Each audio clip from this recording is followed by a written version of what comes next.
Assalamualaikum warahmatullahi wabarakatuh. Shalom Namo Buddhaya, salam kebajikan. Pada kali ini kami dari kelompok 2 akan mempresentasikan hasil diskusi kami. Sebelum itu, saya akan memperkenalkan anggota-anggota kelompok dari kelompok 2. Saya sendiri Agung Octaviano Maigi, TPB 16, NIM 122480029, berasal dari Prodi Migas. Perkenalkan, nama saya Henry Fani Pratama Simangunsong dari TPB 16 dengan NIM 122370061 dari Prodi Teknik Pertambangan. Perkenalkan, nama saya Embildan Arashidi, NIM 122370090 dari TPB 16, Prodi Teknik Pertambangan. Halo semua, perkenalkan nama saya Christine Daniel Somara Simanjuntak, NIM 122370056 dari Prodi Teknik Pertambangan TPB 16.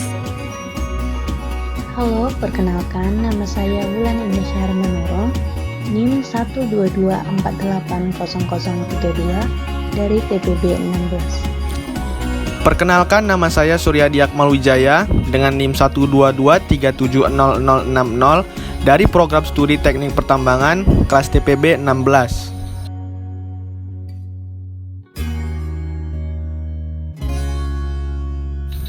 Hukum Bernoulli diciptakan oleh seorang cendekiawan yang bernama Daniel Bernoulli.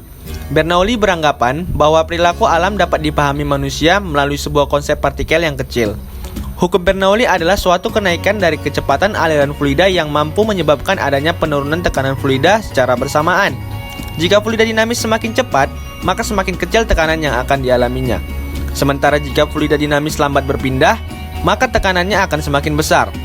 Dengan kata lain, hukum Bernoulli adalah hukum kekekalan energi pada fluida. Hukum Bernoulli ini hanya diterapkan pada zat cair yang mengalir. Ada 3 variabel yang berpengaruh pada hukum Bernoulli, yaitu tekanan dapat disimbolkan dengan huruf P, kecepatan dapat disimbolkan dengan huruf V, dan ketinggian dapat disimbolkan dengan huruf H. Apabila kecepatan dan ketinggian posisi fluida lebih besar, maka tekanan dihasilkan cenderung lebih kecil.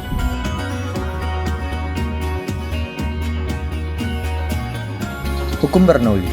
Hukum Bernoulli menyatakan bahwa jumlah tekanan, energi kinetik persatuan volume, dan energi potensial persatuan volume memiliki nilai yang sama di setiap titik sepanjang aliran fluida ideal. Hukum Bernoulli ini merupakan hukum yang dijadikan landasan di dalam fluida dinamis. Fluida dinamis sendiri adalah jenis fluida yang bergerak dan memiliki 2 karakteristik. 1. Fluida yang memiliki tekanan besar akan memiliki kecepatan aliran yang kecil, sedangkan fluida yang memiliki tekanan kecil akan memiliki kecepatan aliran yang tinggi.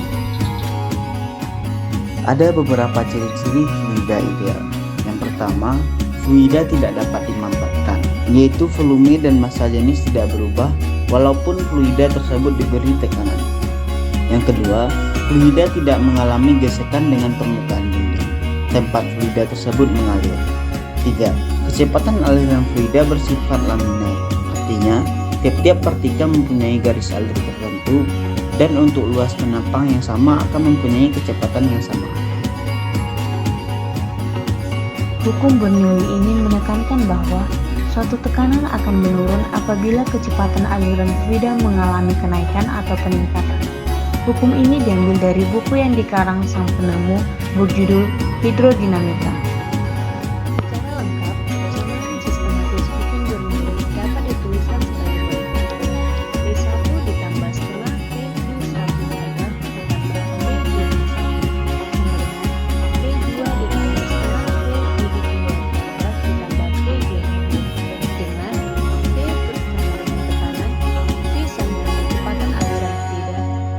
sama dengan percepatan gravitasi, H sama dengan ketinggian pipa dari tanah, P sama dengan massa jenis fluida. Fluida yang menyatakan bahwa pada suatu aliran fluida, peningkatan kecepatan fluida yang akan menimbulkan penurunan tekanan pada aliran tersebut. Prinsip ini merupakan hasil penyederhanaan dari persamaan hukum Bernoulli. Hukum Bernoulli diterapkan dalam berbagai peralatan yang digunakan dalam kehidupan sehari-hari. Salah satu penerapan hukum Bernoulli dikenal sebagai teorema Torricelli. yaitu kebocoran pada dinding tangki. Teorema Torricelli menyatakan, jika diameter lubang bocor pada dinding tangki sangat kecil dibandingkan dengan diameter tangki, kecepatan air keluar dari lubang sama dengan laju yang diperoleh jika air tersebut jatuh bebas dari ketinggian A. Jarak antara permukaan air dalam tangki dan kebocoran dinyatakan dalam H1, sedangkan jarak antara kebocoran dan dasar tangki dinyatakan dalam H2, sehingga semakin besar perbedaan ketinggian lubang dengan batas air, maka semburan air semakin cepat. Secara matematis dirumuskan V sama dengan akar 2GH. Di sini saya akan menjelaskan tentang keunikan dan kelemahan dari alat. Yang pertama, keunikan alat. Keunikan alat tersebut adalah alat dan bahan mudah dapat dan ekonomis, memanfaatkan barang bekas, lalu mudah dipahami karena menggunakan alat dan bahan yang sederhana. Juga mudah dipraktikkan karena tidak membutuhkan banyak alat dan bahan. Kelemahan alat yaitu yang pertama, memerlukan banyak air sehingga tidak sedikit air yang terbuang. Alat yang dibuat juga kurang menarik serta menimbulkan banyak genangan air setelah praktikum.